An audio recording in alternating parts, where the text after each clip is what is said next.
Volodymyr Zelensky s'est exprimé devant le Parlement européen au millième jour de la guerre en Ukraine. Il appelle l'UE à durcir le ton face à Moscou. Le président russe Vladimir Poutine a abaissé mardi le seuil d'utilisation des armes nucléaires. Une décision qui intervient au millième jour de l'invasion russe en Ukraine. Le ministre allemand de la Défense ne croit pas à la thèse de l'accident après la rupture d'un deuxième câble Internet sous-marin dans la mer Baltique lundi.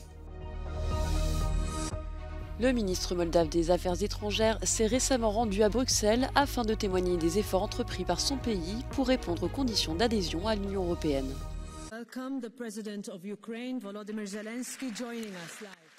Au millième jour de la guerre en Ukraine, Volodymyr Zelensky a pris la parole devant le Parlement européen. Les députés lui ont réservé une ovation en ce jour hautement symbolique. Le président ukrainien a rappelé la nécessité d'un rapport de force établi face à Moscou. You know very well that Putin does not value people or rules. He values only money and power.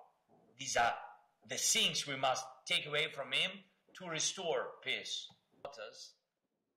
La présidente du Parlement européen, Roberta Metsola, a renouvelé son soutien à l'Ukraine. Today, we send a clear, simple message. We stand with Ukraine until freedom, until real peace. Volodymyr Zelensky a appelé l'Union européenne à durcir encore le ton vis-à-vis de la Russie.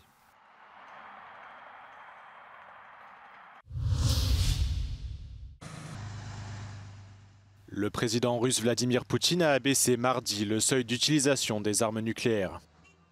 Selon cette nouvelle doctrine, toute attaque contre la Russie par une nation soutenue par une puissance nucléaire sera considérée comme une attaque conjointe par le Kremlin. Cette nouvelle fait suite à la décision de Joe Biden d'autoriser l'Ukraine à frapper des cibles à l'intérieur de la Russie, avec des missiles américains à longue portée.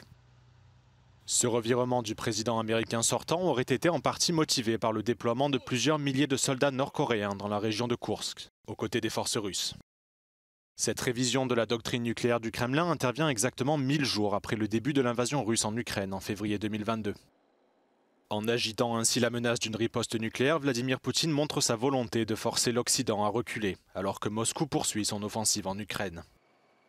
Ces derniers jours, de nouvelles frappes massives ont tué des dizaines de personnes et gravement endommagé le réseau électrique ukrainien à l'approche de l'hiver.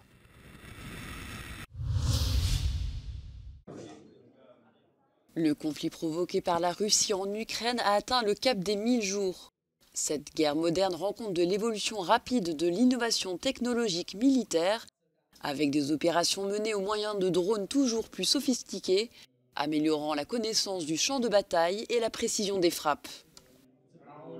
Der Krieg in der Ukraine ist ein absoluter Drohnenkrieg. Das hat man, glaube ich, hinlänglich mitbekommen über die letzten 2,5 Jahre. Ich glaube, was wichtig ist zu unterscheiden, ist, dass Drohne nicht gleich Drohne ist. Manche reden über Quadcopter, manche reden über, beinahe Flugzeuge. Unsere Drohnen bei Quantum Systems sind eben Aufklärungsdrohnen, ich sag mal, der mittleren Klasse. En dépit des sanctions imposées à Moscou, de nombreux composants de fabrication occidentale ont été identifiés dans la fabrication de drones russes. Ces pièces, initialement conçues pour des usages non militaires, sont exposées à Berlin, au sein de l'entreprise allemande de matériel de surveillance aérienne Quantum Systems. Wir müssen unsere Sanktionsarbeit darauf richten, vorzubeugen, dass die elektronischen Komponenten westlicher Produktion auch Mittäter von täglichen Kriegsverbrechen in der Ukraine werden.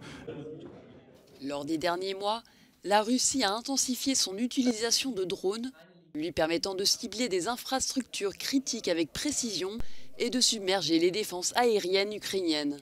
Une stratégie militaire à fort impact et à faible coût. À l'ouverture du sommet du G20 ce lundi, les dirigeants présents ont pris la traditionnelle photo de groupe. Plusieurs leaders manquaient à l'appel, Giorgia Meloni, Justin Trudeau et surtout le président Joe Biden, arrivé en retard à Rio.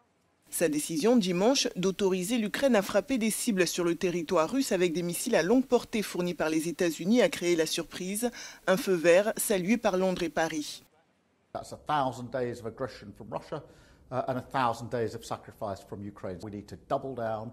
We need to make sure Ukraine has what is necessary for as long as necessary, because we cannot allow Putin to win this war. Monsieur le Président, bonjour. Ça va? Bonsoir. La seule puissance qui fait une escalade dans ce conflit aujourd'hui, c'est la Russie, en engageant à ses côtés la Corée du Nord, qui est, on le sait, une puissance très agressive, qui est engagée sur un programme nucléaire avec des missiles de très longue portée. Et donc c'est véritablement une rupture dans cette guerre qui a conduit à ce choix des Américains. Lundi, Paris a rappelé que l'utilisation de missiles français sur le sol russe était une option. Pourtant, le feu vert de Washington ne fait pas l'unanimité parmi les pays membres de l'OTAN et arrive, selon des experts, trop tard pour changer le rapport de force sur le front.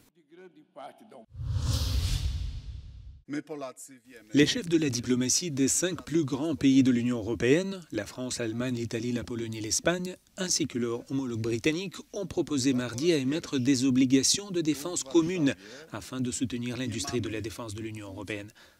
Rosja Putina pozostanie jednym z najpoważniejszych zagrożeń bezpieczeństwa, nie tylko dla Europy, ale także dla ładu światowego. En juin dernier, les dirigeants de l'Union européenne avaient reporté les négociations sur le financement conjoint à 2025, sous les auspices du nouvel exécutif de l'Union européenne.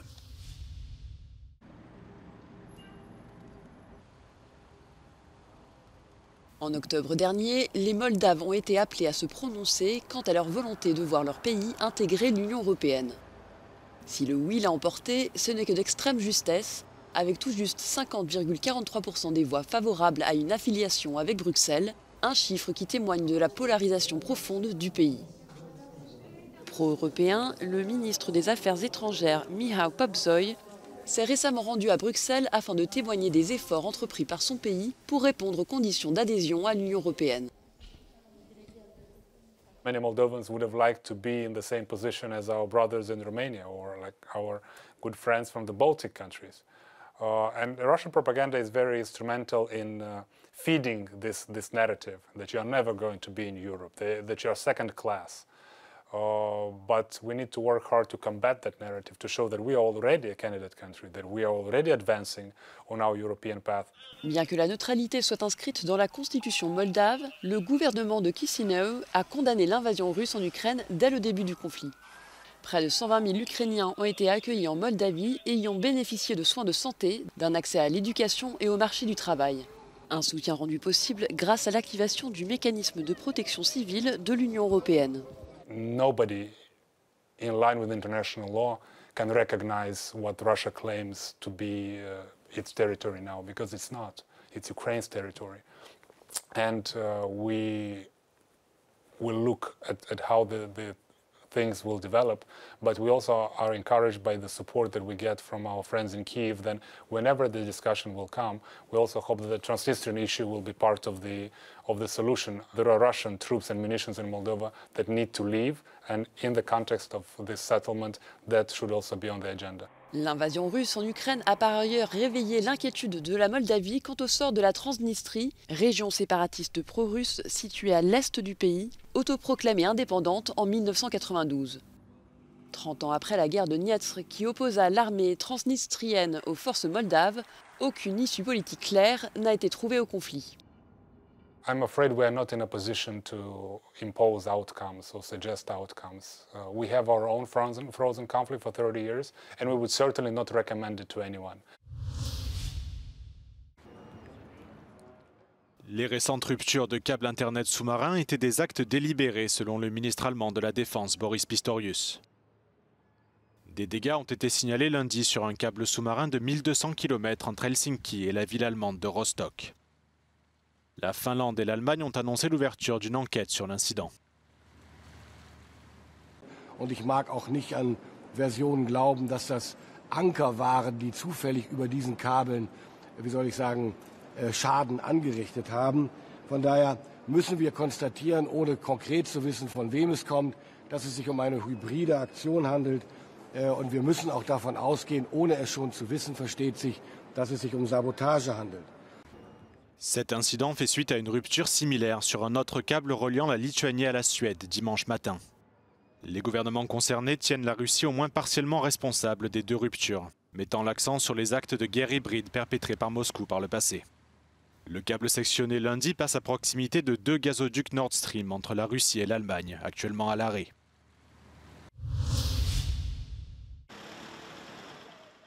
De nouvelles frappes israéliennes ont visé un quartier du centre de Beyrouth lundi soir.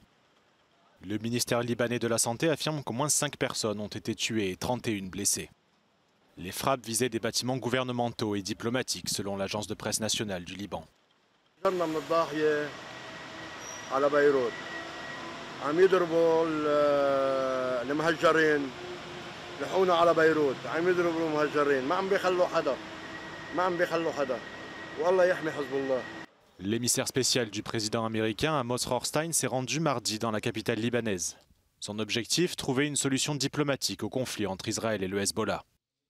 I came back because we have a real opportunity to bring this conflict to an end. This is a moment of decision-making. I'm here in Beirut to facilitate that decision, but it's ultimately the decision of the parties to reach a conclusion to this conflict. It is now within our grasp. Par ailleurs, l'armée israélienne a diffusé une vidéo montrant, selon elle, des soldats israéliens menant des opérations au sud Liban. Israël affirme que ses troupes ont localisé et démantelé une infrastructure souterraine du Hezbollah, qui contenait des munitions, des armes à feu et des explosifs. Ce raid israélien survient alors que les responsables libanais finalisent leur réponse à une proposition de cessez-le-feu soumise jeudi dernier par l'ambassadrice américaine au Liban, Lisa Johnson.